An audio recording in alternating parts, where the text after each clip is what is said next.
नमस्कार. पुन्हा एकदा एका नवीन व्हिडिओसोबत तुम्हा सर्वांचं आपल्या चॅनलमध्ये खूप खूप स्वागत आहे. आजच्या व्हिडिओमध्ये मी तुम्हाला 36 साईज कटोरी ब्लाऊजचं ड्राफ्टिंग जे आहे ते अगदी व्यवस्थित असं समजावून सांगणार आहे. तर सर्वात पहिल्यांदा आपल्याला घ्यायची आहे ब्लाऊजची उंची.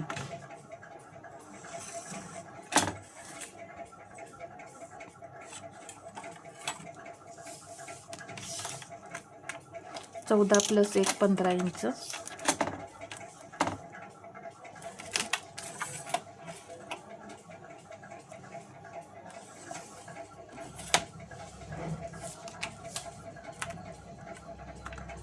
साडेपाच इंच शोल्डर घेणार आहे.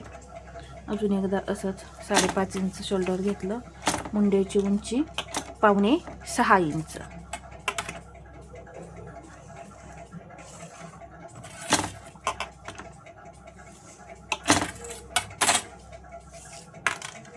तर 36 साईज आपण घेतलेली आहे, तर त्याचा चौथा भाग होतोय 9 आणि याच्या पुढे हे 1.5 इंच मार्जिन. कंबर आहे 30, त्याचा चौथा भाग होतोय 7.5. त्यामध्ये 1 इंच टक्ससाठी आणि पुढे 1.5 इंच मार्जिन.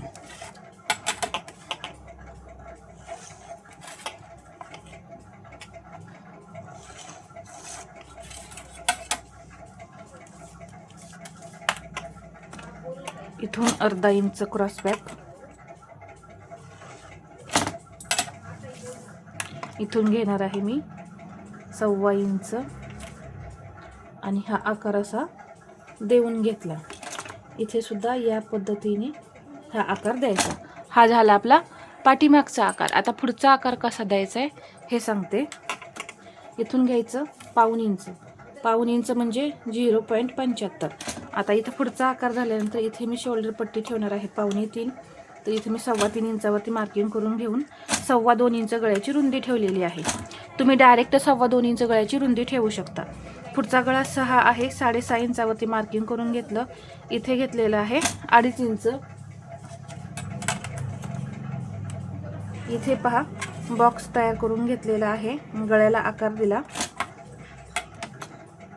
शोल्डर डाऊन करायचं गळ्याकडे शोल्डर डाऊन करायचं आहे, मुंड्याकडे नाही करायचं. इथे क्रॉसपट्टी घेणार आहे मी 2.5 इंच. अजून एकदा असंच 2.5 इंचावरती मार्किंग करून घेऊन इथे मी एक लाईन ओढून घेते. लाईन ओढली.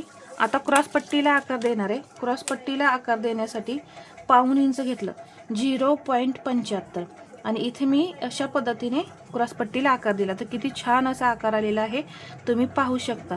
आणि क्रॉसपट्टी घेतलेली आहे 2.5. कटोरी घेणार आहे मी 5.5 इंच. अजून एकदा कटोरीला असं मार्किंग करून घेतलं आणि इथे एक सरळ लाईन ओढून घेतली. सरळ लाईन ओढून घेतल्यानंतर इथे घेणार आहे मी 1 इंच गळ्याजवळ आणि एक तिरकी लाईन ओढून घेणार आहे इथं या पद्धतीने. आणि इथं असं कटोरीला आकार देऊन घ्यायचा. तर किती परफेक्ट अशी इथं कटोरी तयार झालेली आहे तुम्ही पाहू शकता. तर पूर्ण उंची आहे 14 + 1 15. शोल्डर घेतलेला आहे 5.5. मुंडा घेतलेला आहे 5.25. इथं मी 1.25 इंचावरती पाठीमागच्या मुंड्याला आकार दिला आहे. पुढच्या मुंड्याला 1.25 इंचावरती. इथं छातीचा चौथा भाग 9 + इथं 1.5 इंच. या इथे कमरेचा चौथा भाग 7.5 + 1 8.5 आणि पुढे हे 1.5 इंच मार्जिन आहे. क्रॉसपट्टी 2.5 इंच. 1.25 इंच असा आकार दिला आहे. कटोरी 5.5. 2.25 इंच गळ्याची रुंदी. पुढचा गळा आहे 6. त्यामध्ये मी अर्धा इंच मार्जिन घेतलेला आहे. 6.5 इंचावरती गळा ड्रॉ केला. इथून 1 इंच घेऊन ही तिरकी लाईन ओढून घेतली. तर अशा पद्धतीने परफेक्ट 36 साईज कटोरी ब्लाऊजचा डायग्राम जो आहे तो तयार झालेला आहे. इथे पहा 2.5 इंच बरोबर आपलं शिल्लक राहिलेलं आहे. तर खूप सुंदर असे आकार तयार होतात. एकदा आपली पद्धत नक्की ट्राय करा. अजिबात तुमचे कोणतेही आकार बिघडणार नाहीत किंवा मुंड्यामध्ये घोळ वगैरे येणार नाही. अजून एक मला इथं सांगायचं आहे, मुंडा घेर नेहमी मोजायला विसरू नका. आता इथे अर्धा इंच शोल्डर जोडण्यासाठी सोडून जो पाठीमागचा मुंडा असतो ना तो आपल्याला मोजायचा आहे. तर किती भरतोय पहा 7.5 आणि वरती 1 पॉईंट भरतोय. जर तुम्हाला तेवढाच हवा असेल तर तुम्ही तिथं मुंडाघेर, तर ही उंची तुम्ही ठेवू शकता, परंतु जास्त हवा असेल तर मुंड्याची उंची तुम्हाला इथं वाढवावी लागेल. आता जर तुम्हाला इथं 8 इंच मुंडाघेर हवा असेल तर 5.6 ऐवजी तुम्हाला इथं 6 इंच मुंडाघेर ठेवावा लागणार आहे. नाहीतर तुमचा मुंडाघेर कमी पडून काखेमध्ये ब्लाऊज तुम्हाला टाईट होईल, हे लक्षात घ्यायचं आहे. तर इथे आता ही आपण कटोरी कशी वाढवायची हे पाहूया. अजून एक, ही क्रॉसपट्टी जी आहे ही आपल्याला अर्धा इंचाने वाढवायची आहे. इथं मी ही अर्धा इंचाने कपड्यावरती वाढवणार आहे. इथे मी तुम्हाला डायग्राममध्येच वाढवून दाखवलेली आहे.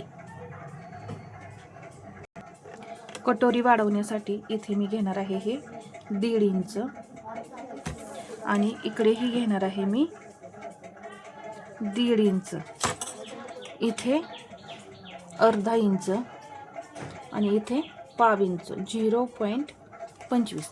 अशा पद्धतीने ही सर्व मार्किंग तुम्हाला घ्यायची आहे, म्हणजे आकार परफेक्ट येतात. या पद्धतीने आधी इथे मी ही तिरकी लाईन ओढून घेतली. ओढल्यानंतर इथे पहा असा आकार दिला. आकार दिल्यानंतर अगदी हलक्या हाताने आकार द्यायचे, म्हणजे ना कटोरीचा आकार जास्त पसरत नाही. आता ही जी टोटल वाढवलेली कटोरी आहे त्याचा असा मी सेंटर करणार आहे आणि हा सेंटरसुद्धा या टोकाच्या बरोबर असा आला पाहिजे. इथंही घेतलं मी 1.5 इंच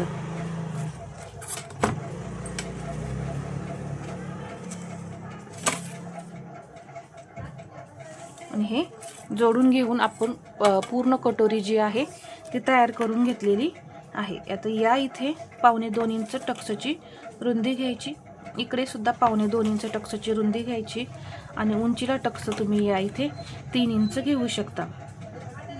आता इथे पहा पूर्ण असा हा टक्स झाला. आता आपण काढलेली कटोरी बरोबर आहे की नाही हे कसं पाहायचं. आपली कटोरी आहे 5.5 इंच, तर त्याचा मध्य किती होणार 2.25. तर इथे 2.25ला हुकाय पट्टी जोडण्यासाठी इथं आपलं मार्जिन शिल्लक आहे. ही सुद्धा इकडून भाग घेतला मी 2.25, इथं साईड पार्ट जोडण्यासाठी मार्जिन आपलं शिल्लक आहे. म्हणजे जी आपण काढलेली कटोरी आहे, म्हणजे ही जी वाढवलेली कटोरी आहे ती एकदम परफेक्ट आहे आणि कटोरीला सुद्धा खूप छान असे आकार आलेले आहेत. जेव्हा तुमची मूळ कटोरी परफेक्ट असेल, हा मूळ कटोरीचा आकार जो आहे तो परफेक्ट असेल, तर वाढीव कटोरीचा सुद्धा आकार जो आहे तो परफेक्ट येतो. आणि अगदी हळूहळू वाढवत हा आकार द्यायचा, म्हणजे कटोरी परफेक्ट तयार होते. एकदम जास्त असा हा बाहेरून इथूनच जास्त पसरवायचा नाही, हळूहळू वाढवत हा आकार पसरवायचा, म्हणजे कटोरी आपली एकदम परफेक्ट अशी तयार होते. जास्त पसरट तयार होत नाही किंवा जास्त लांबट अशी तयार होत नाही. तर अशा पद्धतीने मी 36 साईज कटोरी ब्लाऊजचा डायग्राम जो आहे तो तुम्हाला अगदी सावकाश आणि परफेक्ट असा समजावून सांगितलेला आहे. तर हा व्हिडिओ आवडला असेल तर लाईक करा, शेअर करा आणि असेच नवनवीन व्हिडिओ पाहण्यासाठी आपल्या चॅनेलला सबस्क्राईब करायला विसरू नका. धन्यवाद.